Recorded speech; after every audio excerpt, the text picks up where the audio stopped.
Hallo Kaffeemaschinenfreunde. Wir sehen heute, wie wir die Maschine als Teekocher oder auch anderweitig als Wasserkocher verwenden können. Ja, wir sehen hier auch schon die Senseo-Maschine, wie sie das Wasser aufkocht. In meinem Haushalt gibt es keinen Wasserkocher. Ich verwende entweder die Senseo-Maschine oder je nachdem manchmal auch die Mikrowelle.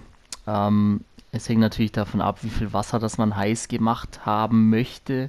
Klar, wenn ich jetzt 3 Liter haben möchte, dann kann man das theoretisch auf dem Herd oder im Wasserkocher machen. Aber hier für eine Tasse Tee reicht es auf jeden Fall sehr gut. Theoretisch kann man auch mehr Wasser rauslassen, aber je nachdem, wie man das halt mag, dann.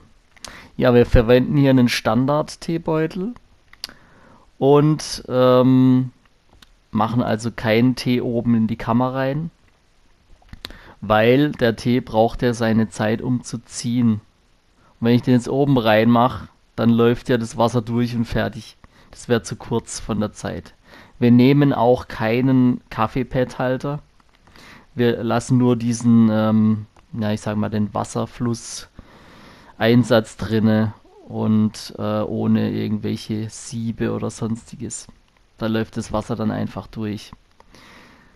Ich habe schon ein Video gesehen, da hat jemand direkt in den Kaffeepad-Halter so einen Teebeutel reingetan. Allerdings liegt dann das Papier drin. Gut, das kann man wegmachen. Aber das Wasser läuft ja auch da dran vorbei. Das liegt ja überhaupt nicht richtig in diesem Halter dann drinne und das Wasser läuft viel zu schnell durch. Da wird es also überhaupt keine Zeit für den Tee geben, dass er ziehen kann. Ich habe jetzt hier die Doppeltaste gedrückt für mehr Wasser, dass mehr Wasser rauskommt. Und man sieht auch schon, das dampft. Was wir jetzt auch noch machen werden, wir werden die Temperatur mal prüfen, wie weit die Wassertemperatur sich zum Tee machen überhaupt eignet. Da die 2-Tassen-Taste gedrückt. Ja, die Wassertemperatur macht ja natürlich auch viel aus beim Tee kochen. Und wir werden die jetzt auch prüfen mit einem Thermometer. So, die ersten 2 Tassen sind durch. Das wärmt natürlich auch erstmal das Glas mit auf. Das heißt, das ist Thermometer.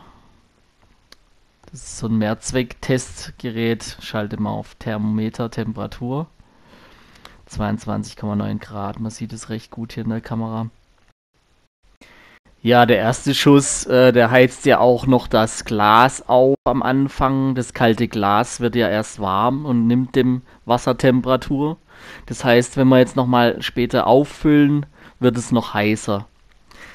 Wir sind jetzt hier bei 57, 58, schon 60 Grad. Das steigt immer weiter. Man sieht es hier relativ gut auf dem Thermometer über die Kamera. 65, 66. Also es gibt so einen Richtwert beim Teekochen, der bei 70 Grad etwa liegt. Und man sieht hier, das steigt immer weiter, 68 knapp jetzt. Und da kommen wir wahrscheinlich gerade so auf die 70 Grad mit dem ersten Schuss Wasser. 68 steigend. Ja, wenn man da jetzt noch wartet, kommt man etwa Richtung 70 Grad. Der zweite Schuss, den lassen wir jetzt auch noch rein. Und der wird wahrscheinlich jetzt schon nochmal heißer dadurch, dass einfach das Glas schon vorgewärmt ist jetzt. Ja, es gibt beim Tee auch noch einen Richtwert mit kochendem Wasser bei irgendwelchen Kräutern und so weiter. Da scheiden sich die Geister. Also ich habe das ausprobiert mit allen möglichen Tees. Ich hatte bisher überhaupt keine Probleme damit, mit diesem Wasser, das Teewasser also zu ersetzen. Da jetzt den Tee damit zu machen, war gar kein Problem, egal welcher Tee bisher. So, dann schauen wir nochmal. Nochmal messen. Das Glas ist jetzt schon recht heiß. Ja, sieht man das? Ja doch, man sieht's. Sieht man eigentlich besser als gedacht hier, aber das Glas wird jetzt schon recht heiß. Ja, ich lasse das jetzt mal kurz hier drinne und werde mal das Thermometer dann hochhalten. Ja, man kann diesen Untersetzer nahe aufs Glas setzen, um die Wärme drin zu behalten, da der Tee ja so gerade so die Optimaltemperatur hat, dass die Wärme mehr drin bleibt später. Und jetzt haben wir gerade gesehen, die Temperatur war schon bei 72 Grad. Ja, 72. Wenn ich es rausnehme, sinkt jetzt natürlich die Temperatur wieder. Jetzt sind wir schon bei 69. Ja, das war jetzt der Fokus, hat da jetzt ein bisschen gestreikt. Ich mache das jetzt nochmal, mach's nochmal rein. Versuche das nochmal in die Kamera zu halten. Ja, ist schon heiß. Vielleicht geht es auch im Stehen. Was haben wir da jetzt? 68, 9, was sind wir jetzt? Sieht man nichts mehr.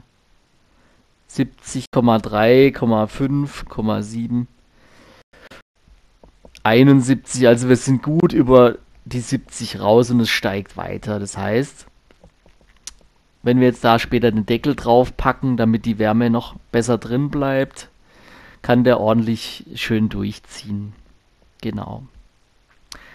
Da hatten wir jetzt so knapp 72 Grad. Vorhin war es bei 72. Na, jetzt fällt es natürlich, wenn es aus dem Tee rauskommt. Auf jeden Fall kann man da schon Tee damit kochen, ohne Probleme bisher.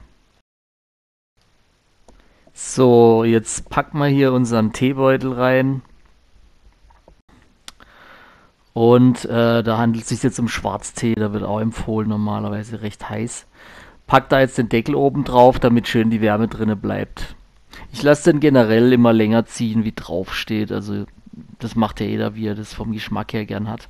Aber so lässt sich die Temperatur auch ein bisschen ausgleichen, dass man das einfach mal eine Minute länger drin lässt. So, das sieht man schon, wenn man den Beutel hoch und runter macht, der wird da schon dunkel. Also die Temperatur, wie gesagt, man kann theoretisch ja auch Brühe machen oder irgendwelche Nudeln damit aufgießen, so Fertignudeln oder irgendwas, wo man halt heißes Wasser braucht. Eine Tasse heißes Wasser. Ja, und wer losen Tee hat oder irgendwelche losen Kräuter, was auch immer, nimmt ein Tee-Ei und packt es in das Glas und kann es schön ziehen lassen. Ja, schreibt gerne einen Kommentar unten rein, liked das Video, wenn es euch gefällt und abonniert den Kanal für weiteres. Es wird noch einiges kommen. Ja, dann wünsche ich euch viel Spaß mit eurer Kaffeemaschine und bis zum nächsten Mal.